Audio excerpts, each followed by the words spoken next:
Hey guys, this is Colin here at Capital Volkswagen. Today we're going to take a few minutes to go over an in-depth review of the Mark 7 GTI. It just was released to the market recently, and we're going to go over what makes it unique.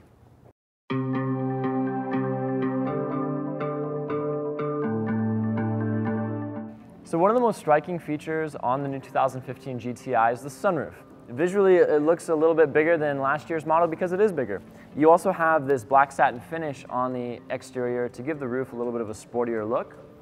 The interior controls have also been made more efficient and more intuitive, and that's one of the things that a lot of people have commented on. So the interior has also been restyled to match the exterior styling changes as well. They've also added quite a bit of technology, and that fits in with their whole model of redesigning the car from the ground up. They have kept some things the same, like the steering wheel, for example, is the traditional GTI steering wheel with the flat bottom and the three-spoke design here. You've got the paddle shifters integrated into the back of the steering wheel on the automatic transmission. And then one of the more notable things for this driver interface, the center area where the navigation and the climate control is found, it's been angled slightly towards the driver, and that's to give it a little bit more of a cockpit type design, a little bit tighter. The dual climatronics is available on the Autobahn model, which is the one we're sitting in now. It's also going to come with navigation, backup camera, and all the other niceties that you'd expect to find in the full trim vehicle. Push button start is standard on even the SE model.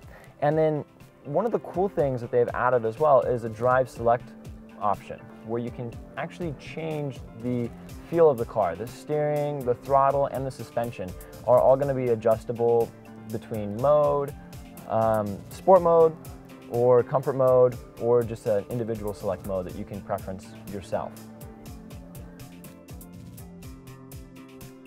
Now, if you notice, just like the previous GTI, they do have a center pass-through for skis or longer items.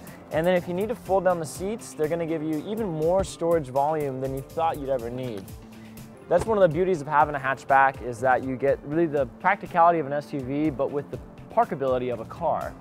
Now, another little clever feature that they've added for the storage area underneath here with the spare tire, you've got a catch that will hold up this bottom lever, and you can actually store the cargo cover underneath the floorboards there.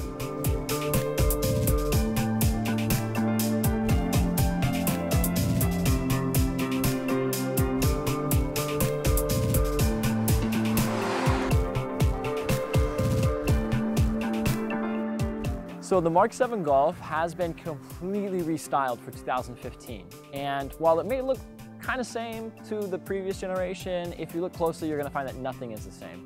And the designer of the car, Mark Leek, actually took a few notes from the little bit more grown-up Audi cousins, and one of the more significant styling notes that the Golf has never had before has been this shoulder line. It actually runs the whole length of the front of the car, starts in the headlights and goes all the way back, and that prominent shoulder line is one of the defining characteristics on all the Audi styles. They've now brought that to the Volkswagen lineup.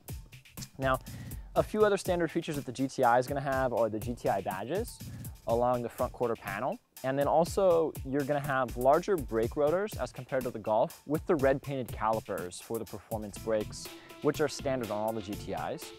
The 18-inch alloy wheel is also going to come as a standard feature, as well as these LED illuminated turn signals in the mirror. Now, the new 2015 Mark 7 Golf has done a very cool thing. It's actually gotten quite a bit bigger dimension-wise, a little bit longer, a little bit wider, and it's added a lot of features and content, but at the same time, it's gone down in weight. So they've kind of done this reverse spiral. They've given you more content, more features, a bigger car with more space, while also trimming it down. And one of the big areas that they were able to trim is in the new platform. It's called an MQB platform, or multiple transverse, and it's going to be found in a lot of the new Volkswagens that are going to be seen on the road in the next upcoming few years. That platform alone is about 30 pounds lighter than the previous platform that it replaced, but it uses more high tensile strength steel, so it actually was able to improve the overall structural rigidity of the car by quite a bit, which you're going to feel when you're taking it around the corners here.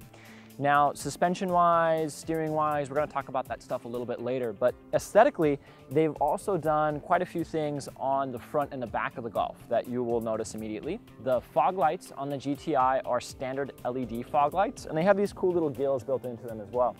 Now, you can also get LED daytime running lights with the bi-xenon projector bulbs on higher trim packages, and then the standard S and SE models are going to have the regular incandescent bulb that you're going to see here. They've kept with the red stripe on the front of the grille, as was reminiscent of the original GTI. You're also going to find a couple other little homage throwbacks to the original GTI, like the golf ball shifter on the stick-shift models and the Intergalagos kind of plaid seats on the S model there.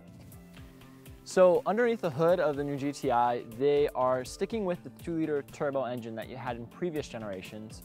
However, it has been tuned in partnership with Audi, so it actually is a different model engine, and that's going to mean it produces much more torque and about 10 extra horsepower. Now, you can also get what's called a performance package, which will give you a couple other goodies. That'll be released a little bit later on in the year.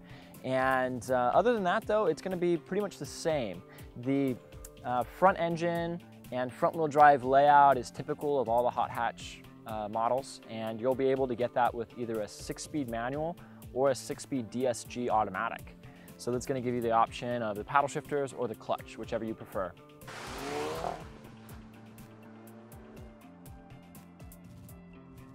All right, so as we've been driving the new GTI, it's evident that the improvements that have been made to the car are significant.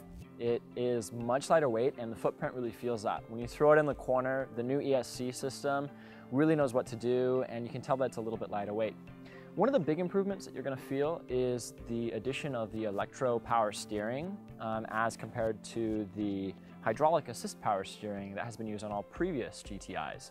And this is going to give the car a much more responsive steering wheel feel. You can actually adjust the settings as well depending upon your personal preference. There's a few different steering modes that will adjust the sensitivity of the steering wheel. And it's similar to like the Audi designs, where you can get a much smoother feel. You're not going to have to fight with the wheel as much, and it really doesn't even sense the torque steer. That obviously the car is doing a good job to mitigate as well. We sincerely appreciate you guys taking time out of your busy day to view the Mark 7 test drive and in-depth video. Hopefully you had a lot of questions answered, and if you have any more, please don't hesitate to reach out to us directly. While you're at it on YouTube, we have a ton of other model line videos that we'd love you to take a look at. And if you see any car on there you like and you'd like to get a feel for the wheel yourself, please don't hesitate to call us directly and set up a test drive of your very own. When you arrive at the dealership, ask for Colin. Let him know you saw him on YouTube and claim your special offer. Thank you guys again. Have a great day.